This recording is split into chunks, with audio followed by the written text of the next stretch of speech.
Hey there, this is Tim, and this video is not about how to create your character. It's about using A5e and the system in general, using Foundry. Basically, basic stuff about your sheet, about configuration, about settings, and, well, basically, where's what. So let's just hop in. We'll start with the general configuration, general settings. You should probably take a look at. This is especially if you have slower machines or a little bit older machines, like older laptops might have issues with Foundry. So the first thing that you want to do is you actually want to go to game settings.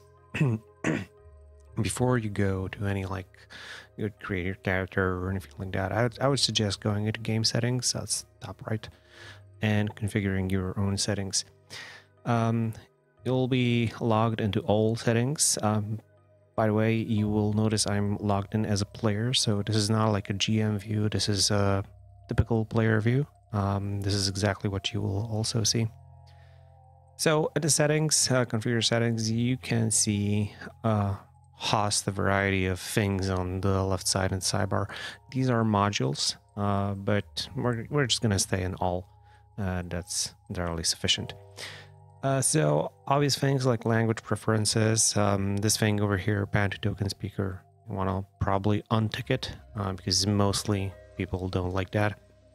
Performance settings, very important, especially for those lower end machines. Perhaps maximum frame rate as well. You could lower that to 30 and most probably not see very much of a difference. Font size for generally everything in Foundry. So if your eyesight is not that great, you might want to just pop it up a little bit. And generally a lot of different stuff.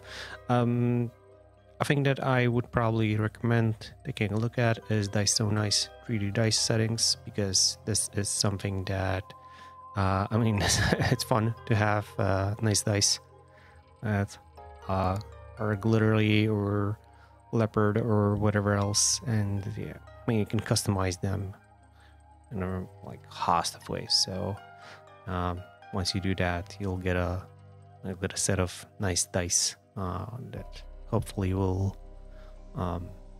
vibe with you. Elevation ruler, you want to have this on. Most people don't want this on because if you're attacking a target, you don't want to have to clear it on the next turn. But I mean, it's up to you. I'm gonna have to just go through it and see what works for you. So yeah, that was the general settings, but settings that we're mostly interested in, I mean, the general settings are things that you're going to do once and that's it. But the settings that you might want to be more familiar with are the settings on your character sheet. And for those, it's honestly relatively easy to just poke around, because you're incapable of messing things up in a degree that is unfixable. I mean, mostly. Probably you are capable of messing things up beyond recognition, but yeah. Before we go to that, I usually have these videos scripted, but I decided not script this one because it's things pop into my mind every now and then when I look at the canvas over here. So besides game settings, you also notice you have compendiums, playlists. Most people will want to have this a little bit lower. We use music from Foundry. That's going to be streamed inside the system, so probably want to have this somewhere over here, just to keep it a little bit lower. We don't use cards, roll tables. If there will be roll tables that will be available to you, they will appear here. Journals, you can already see that we have scout notes and points of interest. The points of interest doc will be a growing doc, which will be created by you or your descriptions. And each time you'll go into the island map, which is available for all players on the left side. You would need a token over here. I think I didn't set it up yet. There's going to be locations over there, and you'll be able to basically just see the map and specific locations from the point of interest journal over here. Items, nothing there. Actors, these are your actors. You're going to have actors in the player tokens. We'll see that I prepared a couple of typical classes over here to showcase a couple of things. Comment counters when encounter happens, and chat log, it's over here. All right, so I guess that's that about the right hand sidebar. On the left hand, we have our token controls, targeting, measuring, a little button if you gotta step away, just push it, and you push it again when you're back. This does give me as a DM or the other GMs a sign that you're away for a bit. Measuring tool, measurement controls, journal notes, party viewer. This will happen only when the DM populates this view. It's like a convenient way to see what's happening with the rest of the party. And a converter, it's nothing that you're going to use, honestly. It's something for GMs as well. Yeah, so that's honestly it. It's super simple. So we have the right hand sidebar, we have the left hand sidebar. Okay, let's look down over here. On the left bottom part, you'll see players. You'll see a couple of players logged in, including me. You'll see that I have a square bracket and Jared over there. That's my actual character over here. But I also have a couple of those pre-made characters that are also available for me. Now, we will have a situation where most people will have multiple characters. So you'll have a wizard and a fighter, for example. So when you change your character, when you change the character that you are playing with, you don't have to do that, but that would make it easier for us GMs for a couple of different reasons. I'm not going to delve into that, but it's going to make it a little bit easier for us to maintain the game if you right click on your name, user configuration, and choose who you are playing currently with. Let's go with typical barbarian.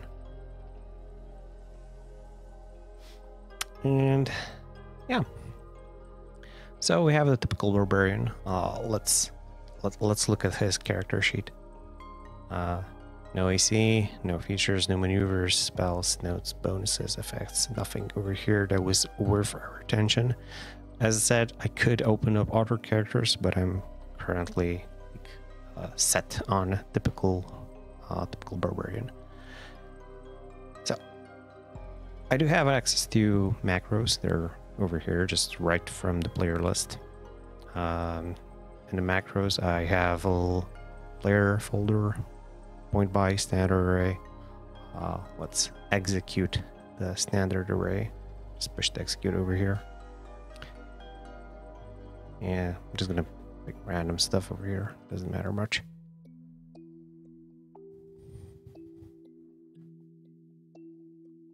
So this gives me a pop-up. Hey, are you sure you want to override your base ability scores? Take a look. I've been fiddling a little bit earlier with these, so they're a little bit different, but they're definitely not the same. Strength 12, 10, dexterity 8, 10. When I click yes, I get overridden, and that's that. Okay, so we have our typical barbarian. We have there's character stats over here. What do we do with him now? Now, to showcase you a couple of these things that we have over here, what I'm going to actually do is I'm going to actually create a character, typical barbarian. Just going to drag some random race over here. Let's go with rock gnome.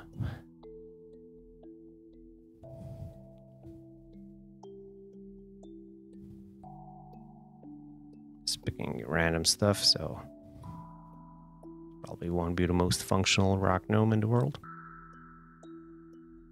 Yep, got race. Let's go background. Planter.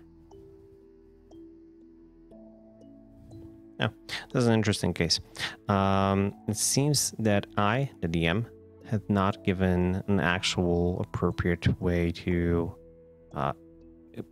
give you a choice over here. So it seems like I've given choices, but I didn't give you the ability to actually pick those choices. So what I'm going to do is I'm going to close this instead of going through. Let's go with smuggler instead.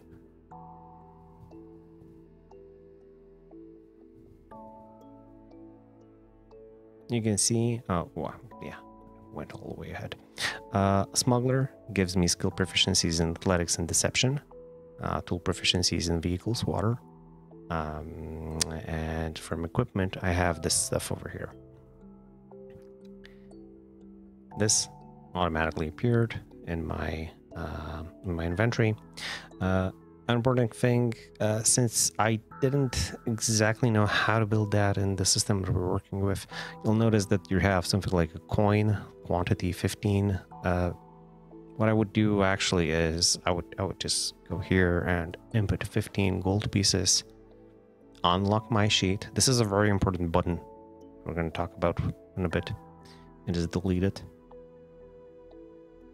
Lock my sheet back again, because this is, I mean, this is the same. So there's that. Okay, and my features. Smuggler also gave me athletics, deception, vehicles, water. You can see on the left side that I already have water vehicles over here. I have Tinker's tools from my rock gnome. Skills, deception, athletics are. You do have little stars over here, and you can see that this means I have proficiency in them. And this is actually also clear from the number over here. This is a plus 414. This might be a little bit confusing for folks, especially those that come from D&D Beyond, for example, where the display is a little bit different, I believe. There are things that we don't use in our game. So, for example, maneuvers, you can get rid of that. You can untick it. Just get rid of that. There's a favorites section, which you can also get rid of if you think you want to get rid of that.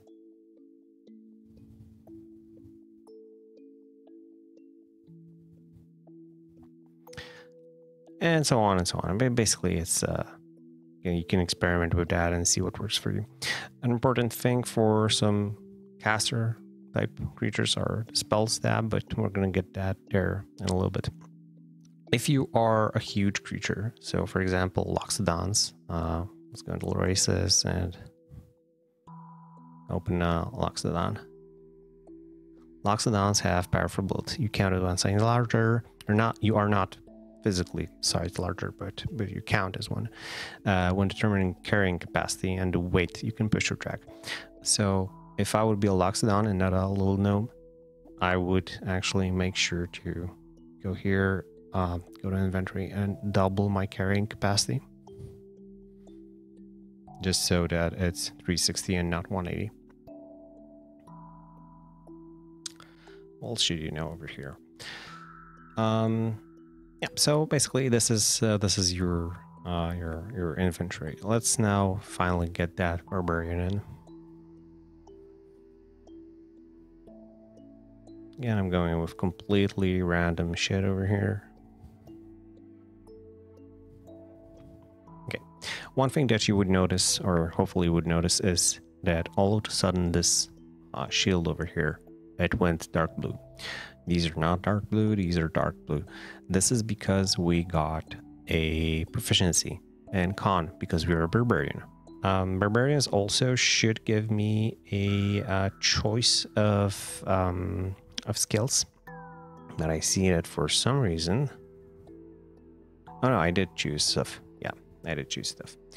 I think I just chose twice the same thing. I think I chose athletics twice, which is also important. The game doesn't like recognize that you got something from a different place, so it's kind of like important for you to not do what I did and make sure that you don't pick the same proficiency twice. But let's say that I made a mistake. let's say I actually should have picked intimidation instead of athletics over here. Let's fix that. Instead of like deleting the whole thing and going from the top, that would be an earned probably, and somewhat a nuisance. Instead of that, I'm gonna go into skills. I'm gonna unlock my sheet and click on the star icon. Notice how the number changes. And now I have proficiency in intimidation. Now if I click it, I can roll it and do stuff. Cool. So we have that. You'll notice that my stuff also added right now over here. I can unpack the Explorer's pack because the Explorer pack weighs a little bit. It weighs 59. Probably shouldn't. So let's unpack it. Just gonna drag and drop stuff from the Explorer pack.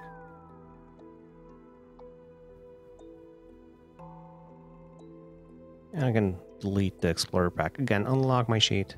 Go here, delete it. As a player nicely, but it's like a box. It's like an Amazon box, a delivery box. You don't want to have the box with you. When we're in the inventory, just click stuff that you're actually carrying it. This is important for characters that want to like leave stuff back in the town, for example, because yeah, if you don't have this, if we don't have this clicked, I'm assuming you're not having the hempen rope with you. You're not having it. You're not carrying it. There's three phases. You're not carrying, and equipping. Obviously, you don't want to equip the hempen rope. There's no sense in that. Yeah, but that way we do have actually our inventory set up. We have the first level of Barbarian over here.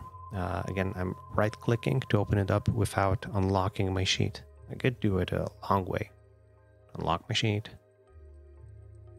Go into configure. But, I mean, why do it if you can right-click? So I'm right-clicking, and I'm going to actually go all the way to level 5. So I input 5, clicked somewhere else, so it just goes away and gets blind. Now, usually we would go into roll and R1, so re-roll once, submit, then level after level. But we're not gonna do that. We're just gonna take the average. So just remember that each level you roll HP in Foundry. And this is easy to check what you rolled actually. So in the properties tab, you can see level 1. It was the base 12 and con mod plus 2. Level 2, you rolled 11 con mod. That's a total of so. Yeah. Let's pick a path. Let's go with Berserker. Berserker grants me primal knowledge as well. Now, let's not make the same mistake. Go into skills. I do have animal handling, so I do have athletics. I have animation. Let's go with nature. Submit. Nature is added automatically. On level 4, let's take an assay. Actually, no. I mean, I could check stuff, but let's go with a feat. It's gonna actually learn stuff with that. Went to defeats, and let's say I'm interested in grappler, but let's say I'm not familiar with what that means actually. So how do I read about it? How do I know what stuff does? I'll go into character builder, GM helper resources, feats, and there's a compendium over here where you can read stuff. If I opened it up, you can click on anything and see how it works.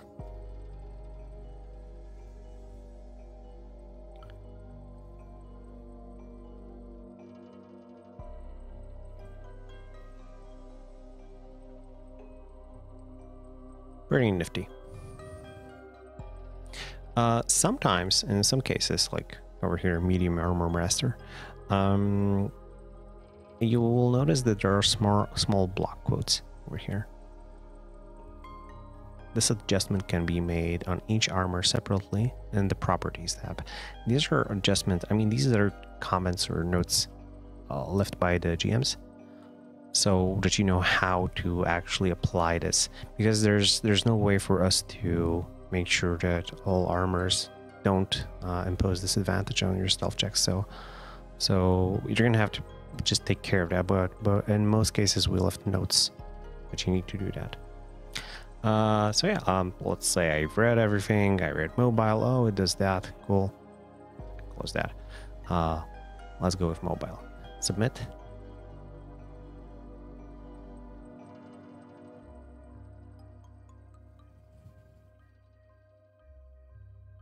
Let's see.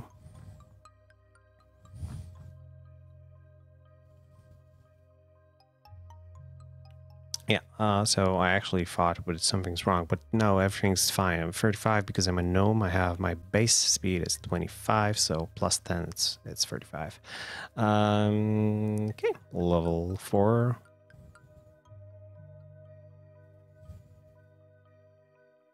And level 5. So I'm a level 5 barbarian now. I got my assy, I got extra attack. It should be somewhere over here.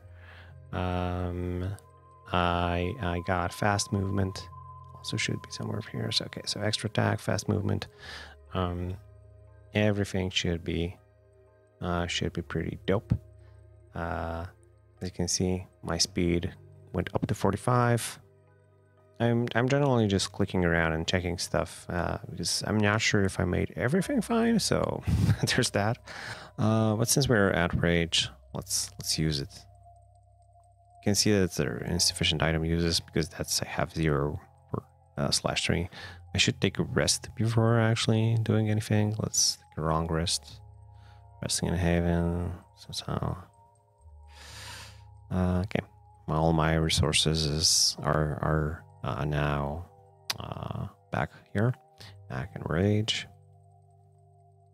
Let's make it the self roll so I don't like clog the chatter over here. Roll. Now you will also notice now that there's a little something appearing over here on the top right. This is the rage effect. How we did things are, there's a lot of effects that we apply or automatically apply. Once I use the rage, right clicking, opening stuff up.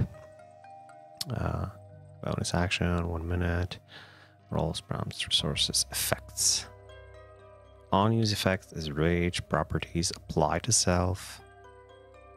Effect is strength check, roll mode, advantage, strength saving throw, roll mode, advantage, rage. This is basically the damage formula. I hope it works. We're gonna test it out in a second. Basically all this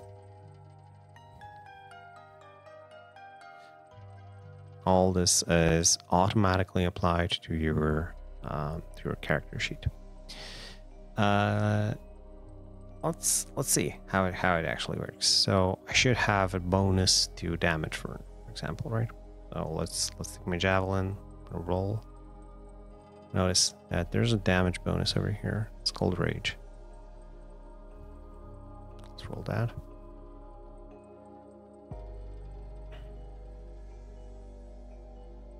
It rolled 2d. Oh, I rolled a crit.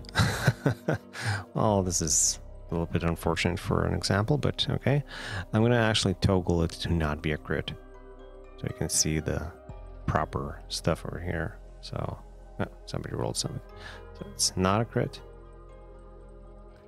It's 1d6. Rolled a 5 on this on the 1d6 plus 1 plus apparently 2. Oh, it actually is okay. It actually rolled a 5 plus 1 is 6 plus 2. So I guess I actually made it.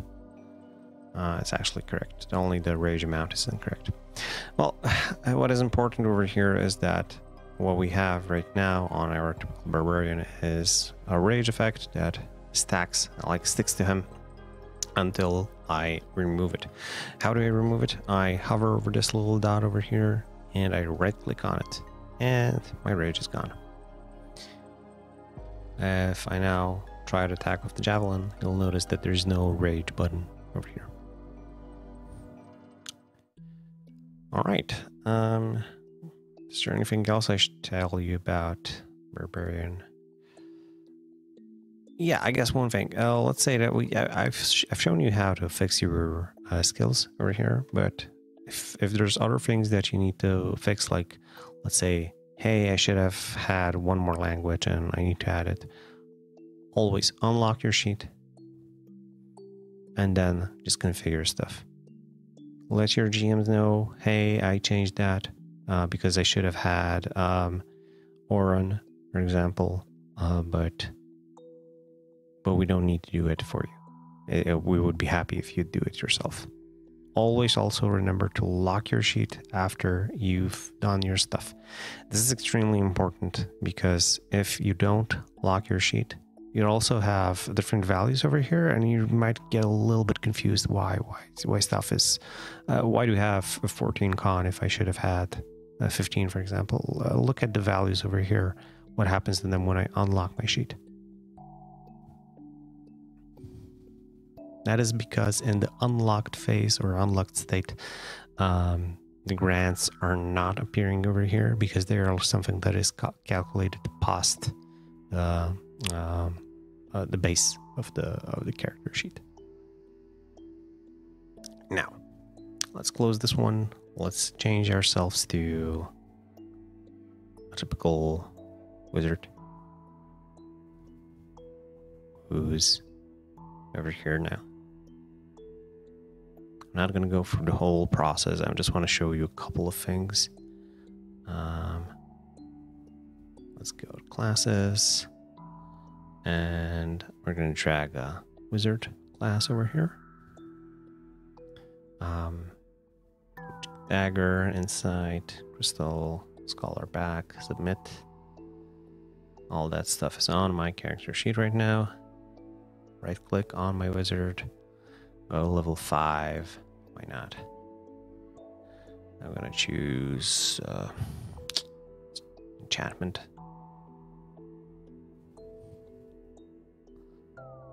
Again, remember to roll. I'm just doing it fast so we don't waste time with that.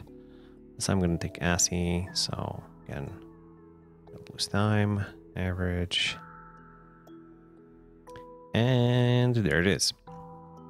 So, now technically the wizard should have an int with spellcasting, and that's what he has. This is the default spellcasting ability score. Sometimes you might need to check it if there's something wrong with your spellcasting DC, for example. I might want to go there and check it if it's set up properly. The spell DC over here is calculated based on the levels, on the values that you have on your int. So let's unlock it, change it to 18 manually. You'll notice that the spell DC changed. So yeah, spells. On a fifth level wizard should have first level spells 1, 2, 3, 4. Let's unlock it. 4 slots. Second level 3 slots. Third level 2 slots. This is basically exactly what we have in the table, so this is fully automated. Now let's get our spells into the character sheet. Actually, import spells. I'm going to choose wizard spells because I'm a typical wizard. Submit. I could drag and drop these, or I could click the import something. So I'm going to just pick some random stuff over here and click on import. Obviously, I don't want an 8th level spell. I would prefer spells. Just use the filters over here.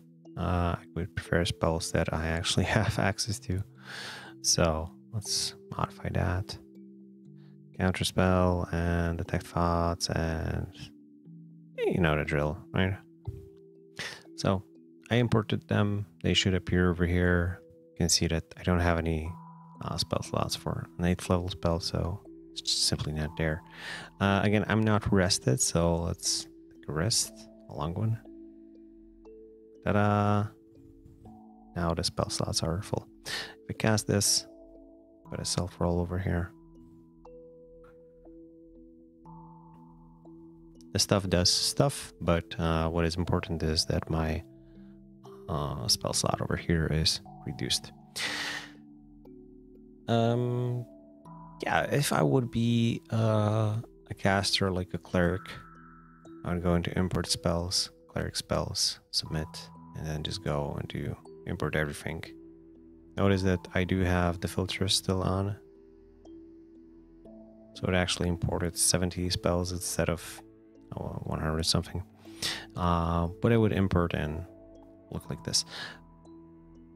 I could also, and I should also, always remember to, especially if I'm a caster, a cleric caster or something like that, make sure I have prepared or always prepared setup. So your character description will tell you you have always that and this prepared. And if I would choose a slightly better example like a cleric or a warlock, that would be more appropriate. But basically the subclass descriptions tell you how to use your stuff.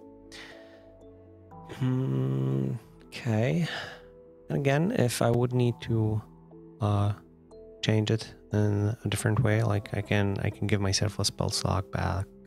Let's say I used 3 spell slots. I could give themselves back to me by clicking over here, but I can also unlock the sheet and change this to 4 and over here to 8. And do stuff like that, for example. Notice how this changed. You might notice that if I have my sheet unlocked, I can also have a spellbook over here. I can call it Wizard Spellbook. It uses int, which is my default, but doesn't harm. I can create a new one, which will be, for example, a Charisma spell points.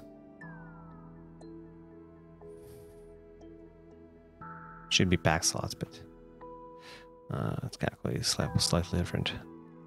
So I can have 2 separate spell books if I need. And these would be calculated automatically. I mean, the amount of wizards, the spell slots that we have. All right. Typical bard. I actually don't know if there's anything else I should show you, but just go quickly through it. Bard.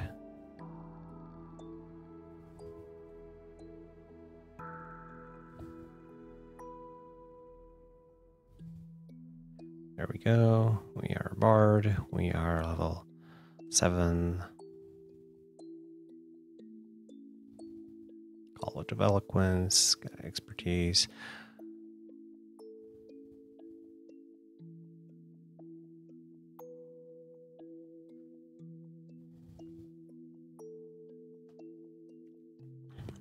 Character builder is slowly making its way up. Level 7. And there we are.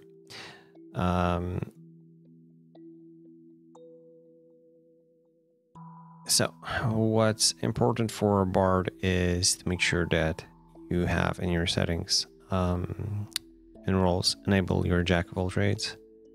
Without that, you'll see that there's no added half proficiency. If I enable jack of all trades, you're gonna see that it has a 1 because that's basically half rounded down.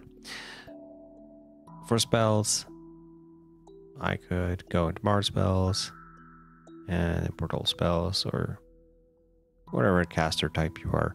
It might take a little bit for it to actually load the spells for your character sheet, but it should be no longer than a couple of seconds.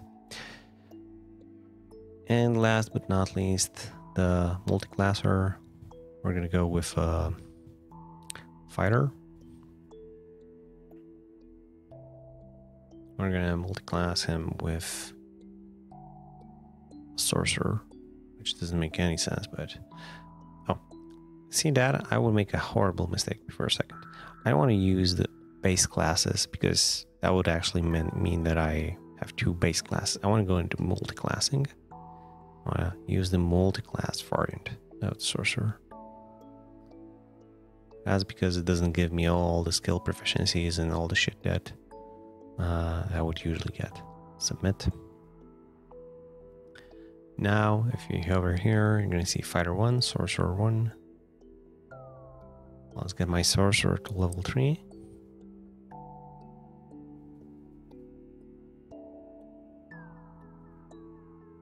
That was actually something that that is from the Fighter. I should change that a little bit later. Meta Magic, let's pick 2. Interesting thing for a Sorcerer and for a couple of other classes is that it sets up your sorcery points as a core resource, because there's a lot of things that can use that core resource. So instead of using this over here, because we are unable to like hook up your meta magic over here with sorcery points over here, these two don't connect, but we are able to hook them up with the core sorcery points over here. So if I would have 5 sorcery points, I could use meta magic, for example.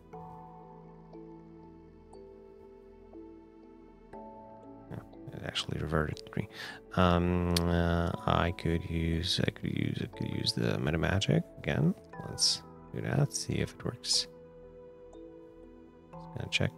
Yeah, I did actually make it work. So it just uses up these over here. Careful spell, roll, uses meta magic, 0 points. Now if I try to do it again, let's see, insufficient primary resource, which is the sorcery points. Oh, a sorcerer uses charisma as their spell base. So I'm just gonna go here and change it to charisma though. In all honesty, I believe that in the future this will be changed to automatically also change your core default thing, because it's set up in the properties of the class. And yeah, I guess that's it for like a quick rundown. You've seen there's a lot of things that I need to fix, but there's also a lot of things that you can fix on yourself. Basically, there's very commonly there's no need for us to go into your character sheet and fix stuff. If you can do it, we would rather fix the core values of stuff instead of fixing the specific sheets of specific players. But yeah, usually what you will be probably required to do from time to time is to go into your weapon, for example, and change something in an action. Go here, configure roles, and let's say change it to charisma because you are Hexblade and you're using charisma for attacks. And over here you would go to here and charisma modifier instead of like a strength modifier. Simple stuff. You'll learn it pretty quickly, and you don't have to do it very often, honestly. So yeah, that's that. Thanks.